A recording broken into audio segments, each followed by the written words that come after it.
I've learned that the harder you chase, it's like a frenzy and it doesn't work. And when you kind of step back and you're like, I'm just gonna let it happen. I'm not saying don't do the work, you have to do the work. And I think that's the other thing, you have to put in the work. And I don't, you know what else I don't do? I don't compare myself to other people. Really? No. How have you learned that? Because that's hard for a lot of people. The moment I start to do it, I stop. And this is, I've never said this, I'll say this here.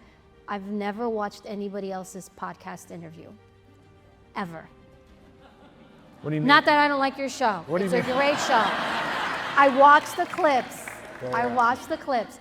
So for example, so I've done podcast interviews, right? Your show. I won't sit and watch somebody else's because I don't want it to get into my head. Because then I start doing, oh, they did this, or I should say this or that.